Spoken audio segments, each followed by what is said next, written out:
Well, hello everyone. Thank you all so very much for coming. We have been presented with the question of whether or not etiquette classes should be a required course nationwide by the government. I myself am taking the negative perspective, but first I want to figure out what exactly is etiquette. Can anybody give me a definition? Anybody brave? No? Well, I shall consult dictionary.com. And it said, etiquette is conventional requirements as to social behavior, properties of conduct as established in any class or community, or for any occasion.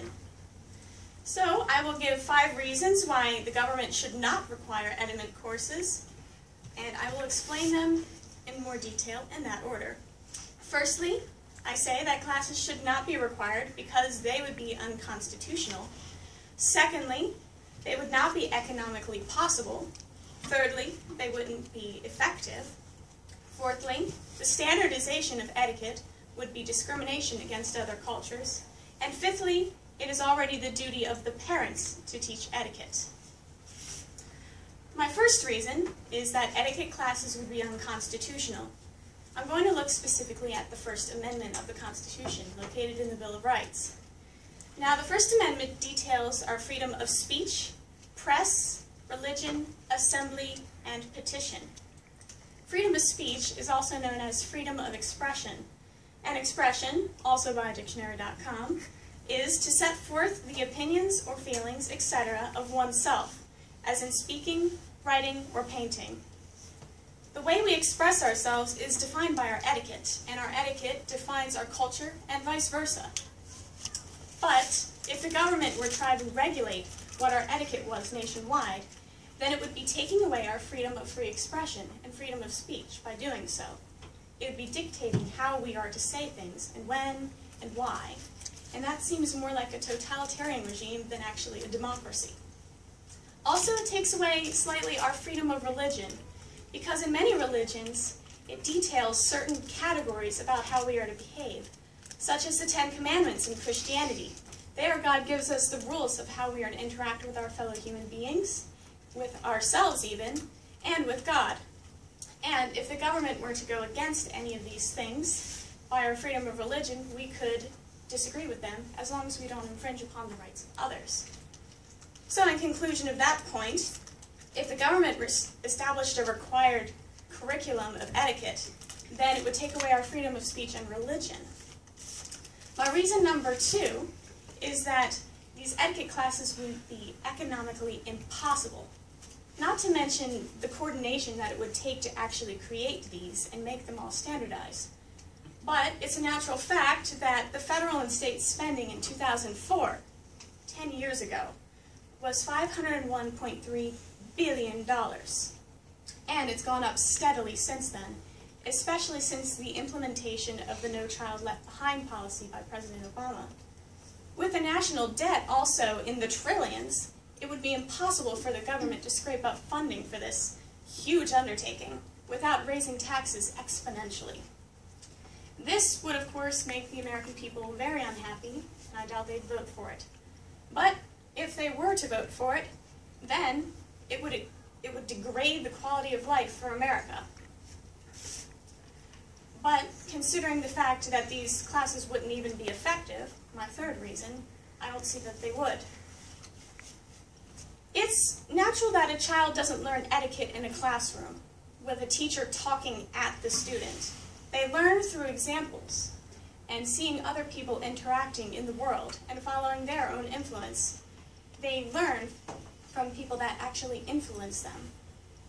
And any teaching that's given to a student through this classroom environment that is contrary to what the student himself experiences would be discarded, because culture would bombard him with how they think he should interact with people, and he'd be practicing the own ways that he interacts with people naturally.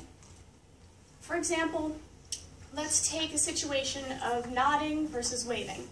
A teacher tells you in class that it is polite to wave to a person whenever you greet them, but you live in a culture where you would nod to the other person if they were to greet you. So if a person were to walk up to you in the real world and nod to you, would you off the cuff just go, I don't think so. I think you would refer back to your instinct to nod like you have for your whole life. No one waves in a culture of nodding. But etiquette is also like a tradition passed on through generations. It's a sort of culture. So it becomes instinct after a while, and it's really hard to fight an instinct. Also, the classes are ineffective, especially if they're considered boring. If you find a class boring, then you might not take all the lessons to heart, and you might just forget it as soon as possible. And if you do that, it will be a negative kind of feeling with these etiquette classes, and children might even rebel against it. So in conclusion, for this point, the class time is too short anyway to do it. So the classes would be ineffective because they wouldn't accomplish anything. Also, importantly, the standardization of the etiquette classes would be discrimination against other cultures, because in order to create a course, the government would have to make the course the same nationwide, and different regions have their own cultures. It's a fact that if you have 3 options and you choose one option, you're obviously not picking the other 2, because either they're displeasing or they're inadequate in some way. So the government, in choosing one aspect of etiquette to call American, would be discriminating against all others. And who are they to decide what is the proper etiquette? Again, I said this is like a totalitarian regime. We didn't elect our officials to determine how we are to behave and how we are to interact with each other. We elected them to protect our rights. And in deciding which etiquette is right, they would be implying that other etiquettes are wrong. And since America is a melting pot by definition, it would be bad. Has anybody heard of Schoolhouse Rock? Yeah? Yeah. Well, for those of you who haven't, it was a show that was really popular in the 90s that put important culture aspects such as math, social studies, and English all into songs so that children could learn them. One of my favorite songs during that time was The Great American Melting Pot. So that song detailed that our culture as America was determined and formed by the mixing of cultures from all around the world, and all of these aspects came together to create the American melting pot, which is apparently delicious.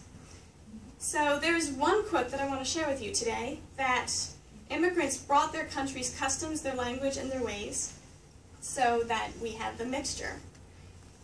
So there is no really American etiquette. There is German, French, South American, African, Asian, Russian, every sort of etiquette combined to make this one super etiquette, if you will. So how would the government decide what to call American? One example of this is greetings, like we covered with the nodding versus waving. But in Asian cultures, it's customary to do a slight bow whenever you're greeting someone. Latino culture often embraces. In Middle Eastern cultures, we have very long handshakes, where if you let go too quickly, they think you're weak or untrustworthy. Also in French, Spanish, Italian, and Portuguese cultures, they kiss both cheeks. Since America is a melting pot, should we try to combine all of these into one? I don't think it would work very well. So they would have to choose. And that would be extremely difficult and discriminatory against the ones that they did not decide. So in conclusion, for that point, there is no way to assign certain aspects of etiquette of American culture without discriminating against others, which is exactly what America stands against. And my last point is that the parents teach etiquette already, and that is their duty as parents. A child is taught etiquette through watching his or her parents and how they behave and interact with the world. And the child's behavior is said to be a reflection of how the parents have raised the child and of the parents themselves. So the parents have a lot to lose if their child messes up and is unruly or bad. Also, children attain the lessons easier before they're even school age. So age 1 to 3, they experience the most brain growth. And actually studies have shown that if you learn a language as a child about 1 to 3, you can learn it a lot faster and easier, and it's like second nature if you learn it then. But when you're school age, you've already developed these social inhibitions that prohibit you from developing more because you've already become societally acceptable. That's why they send you to school at that age, because you're acceptable. And parents will influence their children through the constant presence, whereas teachers can't really do that because the child goes to school, learns stuff, and then goes home back to their parents, where they live the majority of their lives. And even when the student sees the teacher, they're in the context of a lecturer, teaching them important lessons. They don't really see the teacher in any other context. Like if you were to see your teacher in the grocery store, you'd think it's weird, instead of standing in the front of a classroom talking to you. Also, it's important to point out that there are already parenting courses in teaching your child etiquette, so that they don't have to waste the time in teaching the children themselves if the child won't even retain the information. Now, these courses stress the importance of strong and encouraging parenting, where they encourage a strong house life, where it is good and the parents get along, and they say that will also create a child with good etiquette. So, in conclusion, we have 5 reasons why etiquette classes would be a terrible idea for the country.